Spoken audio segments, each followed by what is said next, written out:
Okay, hello everyone, welcome to all. हम लोग अभी तक क्या कर रहे हैं?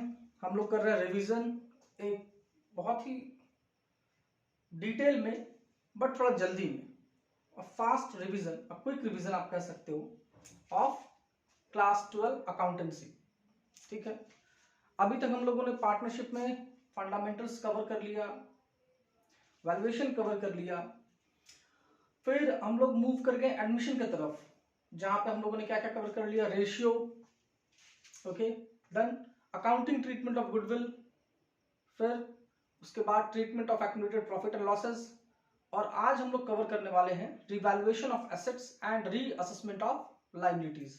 ठीक है, चलिए इसको शुरू करने से पहले कुछ बेसिक सी चीज अब मैं आपको रिमाइंड करा दूं। ठीक है, बाद में आते हैं इसके फॉर्मेट के ऊपर। चलो देखते हैं। सबसे पहले तो ये आप इसके नाम में देख सकते हो, नाम क्या लिखा हुआ, revaluation of assets and reassessment of liabilities, क्योंकि हम लोग एसेट्स को रीवैल्यू करते हैं और लायबिलिटी को रीअसेस करते हैं। ये स्पेसिफिक वर्ड उनके साथ यूज किया जाता है, पहले तो इस बात में कंफ्यूज नहीं होना है। कई बार आपको ऐसा revaluation of assets and liabilities नहीं, रिवैल्यूएशन वर्ड हम लोग यूज करते हैं बेसिकली एसेट्स के साथ, और रीअसेसमेंट वर्ड यूज करते हैं लायबिलिटीज के साथ। ठीक है, चलो ओके। अब सवाल उठता है कि सर रिवैल्यूएशन की जरूरत पड़ी तो क्यों पड़ी? तो देखो, आपको याद होगा, आप शुरू से पढ़ते आ रहे हो क्लास 11 से, कि अकाउंटेंसी हिस्टोरिकल कॉस्ट पे काम करता है। मतलब जिस कॉस्ट पे या जिस वैल्यू पे हम लोग एसेट्स को परचेज करते हैं, उसी वैल्यू पे एसेट्स को रिकॉर्ड करते हैं, जिसको कहते हैं हम लोग बुक वैल्यू। ठीक है, उसको बार बार रिवैल्यू नहीं करते, मतलब उसका बार बार नया वैल्यूएशन नहीं किया जाता। ये एक लिमिटेशन है अकाउंटेंसी का, ये आपने 11th स्टैंडर्ड में ही पढ़ा होगा, चैप्टर 1 में।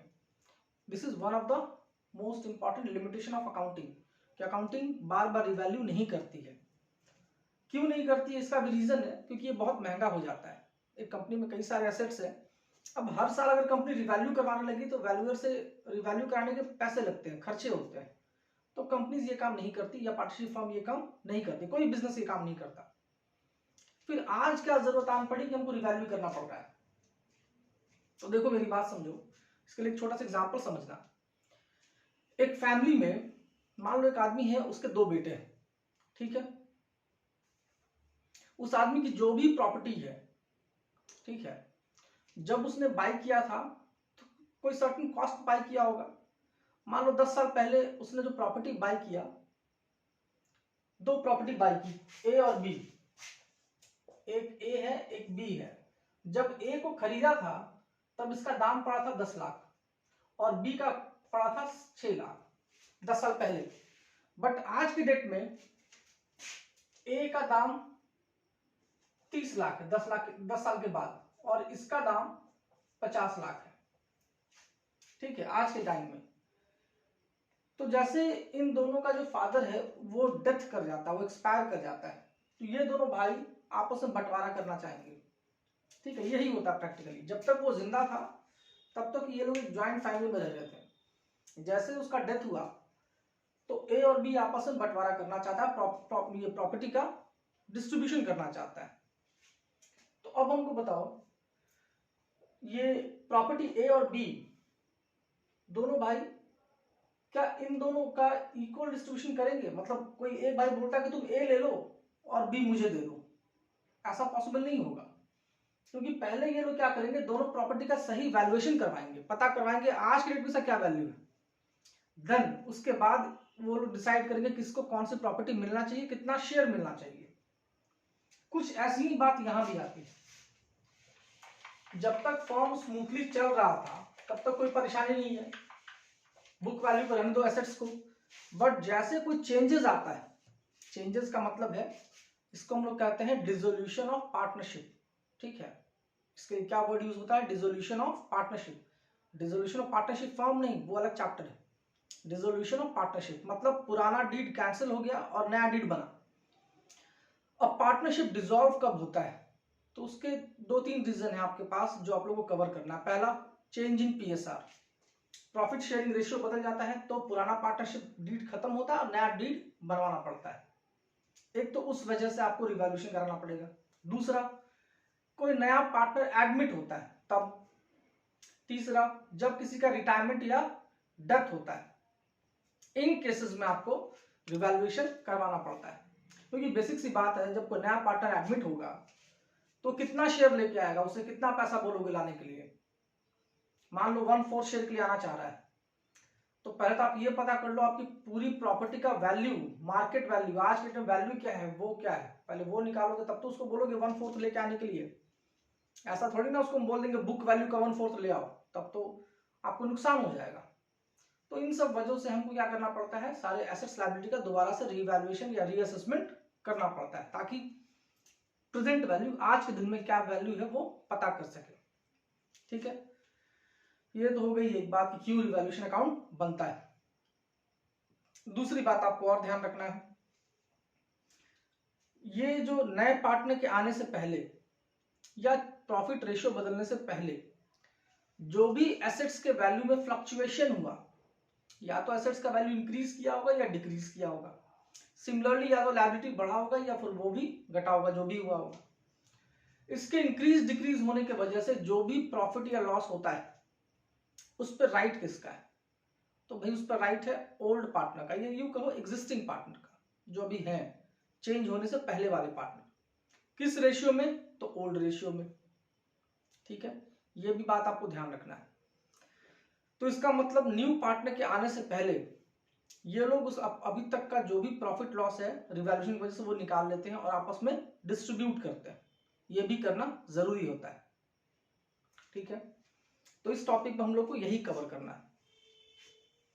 अब इसमें 2 केस बनता है, आपको याद दिलाऊं, उसमें 2 केस बनता था। पहला, अगर पार्टनर्स डिसाइड करते हैं कि हम लोग बुक्स में कौन सा वैल्यू रिकॉर्ड करेंगे, तो बोलता है कि रिवाइज्ड वैल्यू रिकॉर्ड करेंगे।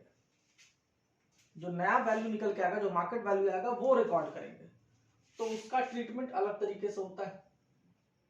ठीक है, जिसमें रिवैल्यूएशन अकाउंट बनाया जाता है लिटरली, जो आप लोग पढ़े हो, जो आपको अच्छे से याद है।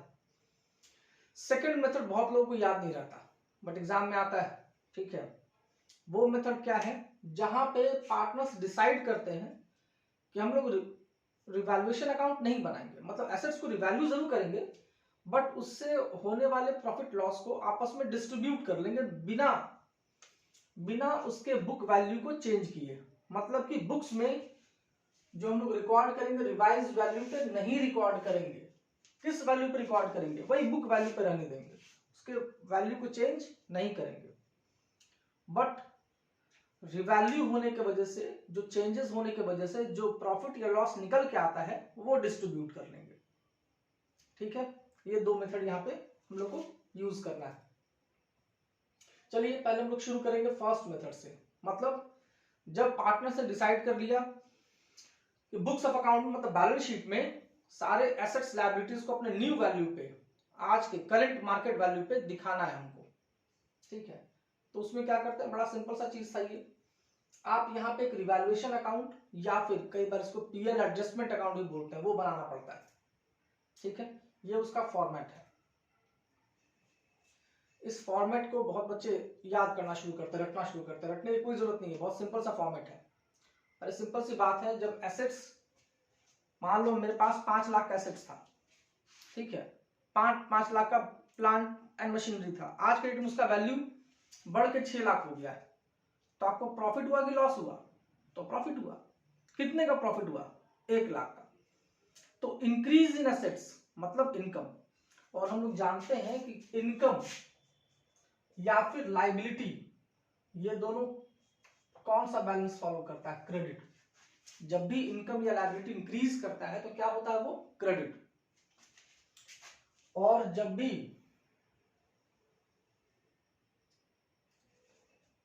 एसेट्स या एक्सपेंस इंक्रीज करता है तो वो क्या होता है, डेबिट। आपको ये बस ध्यान रखना, इसी पे सारा काम हो जाएगा। ठीक है, तो मान लो increase in value of assets हुआ तो आपको फायदा हुआ। तो जब भी कोई फायदा होगा, जब भी कोई आपका इनकम होगा, तो बेनिफिट कहां दिखाओगे, वो बेनिफिट दिखाओगे क्रेडिट साइड। ये है हमारा क्रेडिट साइड। देखो इंक्रीज इन एसेट्स कहां दिखा, यहां पे। दूसरी बात, कितने से, 5 लाख का चीज 6 लाख का हो गया, तो 6 लाख दिखाएंगे नहीं, जो डिफरेंस है 1 लाख, यहाँ पे आप वो 1 लाख दिखाओगे, क्योंकि 5 लाख तो पहले से रिकॉर्डेड है, तो जो इंक्रीज या डिक्रीज होता है, जो नेट वैल्यू वो दिखता है। ये याद रखना है आपको। कई बार बच्चे गलती करते हैं, वो पूरा पूरा 6 लाख दिखा देते हैं, ऐसा नहीं करना आपको। 5 लाख तो ऑलरेडी बुक में रिकॉर्डेड ही है, जो इंक्रीज हुआ है वो नहीं रिकॉर्ड हुआ, तो आपको वो अमाउंट दिखाना है, इंक्रीज वाला अमाउंट, ठीक है। सिमिलरली अगर मान लो 5 लाख का था वो प्लांट एंड मशीनरी जब खरीदे थे, अभी उसका वैल्यू डिक्रीज होके 3 लाख या 4 लाख हो गया है, तो डिक्रीज इन एसेट्स एक तरह से नुकसान होता है आपके लिए, एक्सपेंस या लॉस कह लो। वो कहाँ जाएगा, तो इनकम या एक्सपेंस या लॉस जब बढ़ता है तो कहा क्या होता है, वो डेबिट होता है। तो देखो डिक्रीज इन एसेट्स कहाँ जाएगा, decrease in assets debit side में जाएगा, ये हमारा डेबिट साइड है, ठीक है। कितने अमाउंट से, जितने से डिक्रीज किया, 1 लाख से तो 1 लाख, ठीक है, दोनों का डिफरेंस। सिमिलरली लायबिलिटी में भी अगर लायबिलिटी बढ़ता है, लायबिलिटी अगर बढ़ जाता है तो अच्छी बात थोड़ी ना है, इंक्रीज इन लायबिलिटी, ठीक है, ये आपका कहाँ जाएगा, ये आपके लिए एक नुकसान है, ठीक है, एक लॉस है। तो यहाँ पे आप ये मत समझना कि लायबिलिटी इंक्रीज तो क्रेडिट, नहीं, लायबिलिटी इंक्रीज होने से इफेक्ट क्या पड़ेगा आपके बुक्स में, तो सर लायबिलिटी इंक्रीज अगर कर जाता तो मेरे लिए नुकसान हो जाता है, हम नुकसान में चले जाते हैं कि लायबिलिटी बढ़ गया। तो आप प्रॉफिट लॉस के सेंस में सोचोगे, ठीक है, इनकम ये एसेट्स लायबिलिटी सेंस में नहीं, लायबिलिटी बढ़ने से नुकसान होता है, तो वो नुकसान जाएगा डेबिट साइड। यहां देखो इंक्रीज इन लायबिलिटी कहां जाएगा, डेबिट साइड। और अगर लायबिलिटी डिक्रीज कर दिया, ठीक है, अगर लायबिलिटी डिक्रीज करता है तो हमको फायदा होता है, इनकम होता है, अच्छी बात है, तो डिक्रीज इन लायबिलिटी जाएगा आपका क्रेडिट साइड, ये आपको ध्यान रखना है, ठीक है। ये फेज तो हो गया इंक्रीज इन एसेट्स और decrease in assets, increase in liability, decrease in liability.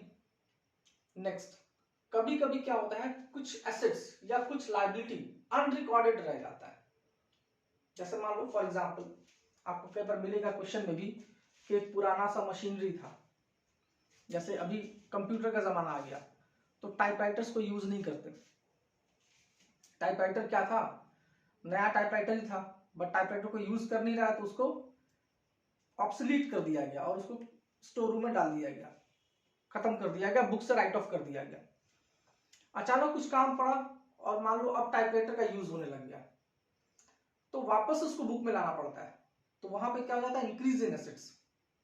तो ऐसा कोई या कोई इन्वेस्टमेंट है जहां पे हम पैसा इन्वेस्ट किए थे पर रिकॉर्ड करना भूल गए थे, छूट गया था, ठीक है, एकाएक उसका डिविडेंड आया तो याद आया, अच्छा उस कंपनी के शेयर में इन्वेस्ट किए थे। तो ऐसा कुछ एरर या ऐसा कोई रीजन है जिसके वजह से कोई एसेट या तो छूट जाता है या फिर ऑब्सोलीट हो जाता है, बट अचानक बुक्स में उसको लाना पड़ता है, तो वो कहते हैं अनरिकॉर्डेड एसेट्स। तो जब एकाएक से आपको कोई एसेट्स मिल जाता है तो वो क्या होता है, फायदा होता है आपके लिए, इनकम, वो कहाँ जाएगा, क्रेडिट साइड। तो अगर कोई अनरिकॉर्डेड एसेट्स है तो फायदा हो गया, किधर दिखाएंगे हम, क्रेडिट साइड। यहां पे सिर्फ फायदा और नुकसान देके सोचना है, ठीक है। ऐसे ही कोई मान लो कोई लायबिलिटी है, कोई कोर्ट में केस चल रहा था, ठीक है, कंटीजेंसी था, मे बी हम हारेंगे जीतेंगे कुछ पता नहीं था, केस मेरे फेवर में नहीं हुआ, ठीक है, और आपको कोर्ट ने कहा कि आपको उस पार्टी को कंपनसेशन पे करना है, ठीक है, तो एक लायबिलिटी क्रिएट हो गया। तो अचानक से कोई लायबिलिटी आपके सामने आ जाता है जो आपने बुक में रिकॉर्ड नहीं किया था, तो इंक्रीज इन लायबिलिटी या उसको कहो अनरिकॉर्डेड लायबिलिटी का नाम देते हैं। तो अगर कोई अनरिकॉर्डेड लायबिलिटी है तो नुकसान हो गया, तो वहां उसको कहां दिखाओगे, डेबिट साइड। तो अनरिकॉर्डेड एसेट्स क्रेडिट साइड जाएगा, अनरिकॉर्डेड लायबिलिटी डेबिट साइड जाएगा, ठीक है। अब अगर क्रेडिट वाला पोर्शन बड़ा हो जाता है, क्रेडिट वाला हिस्सा अगर बड़ा हो जाता है, तो आपको क्या निकल के आएगा, आपके पास निकल के आएगा प्रॉफिट, प्रॉफिट निकल के आएगा, ठीक है। अगर डेबिट वाला हिस्सा बड़ा हो जाता है, मतलब एक्सपेंस वाला बड़ा हो जाता है, तो आपको क्या निकल के आएगा, लॉस निकल के आएगा, ठीक है। अब दोनों में से कोई एक ही चीज होगा, दोनों तो हो नहीं सकता, या तो प्रॉफिट होगा या लॉस होगा। डेबिट बड़ा हो गया क्रेडिट से तो लॉस, क्रेडिट बड़ा हो गया डेबिट से तो प्रॉफिट। वो किसको मिलेगा, ओल्ड पार्टनर को मिलेगा, किस रेशियो में, ओल्ड रेशियो में, ठीक है, ओल्ड रेशियो मिलेगा। इतना बात बस याद रखना है। इसी का जर्नल भी याद कर लो, जर्नल कैसे करते हैं, तो ये सब क्लोजिंग एंट्री है, ठीक है। क्लोजिंग एंट्री क्या होगा, देखो रिवैल्यूएशन अकाउंट डेबिट 2, ये सारा 2 में चला जाएगा, और ये सब बाई वाला क्या होता है, ये खुद डेबिट होता है। ऐसे इंक्रीज इन एसेट्स तो assets account debit, in decrease in liability तो लायबिलिटी अकाउंट डेबिट 2 में आ जाएगा रिवैल्यूएशन अकाउंट।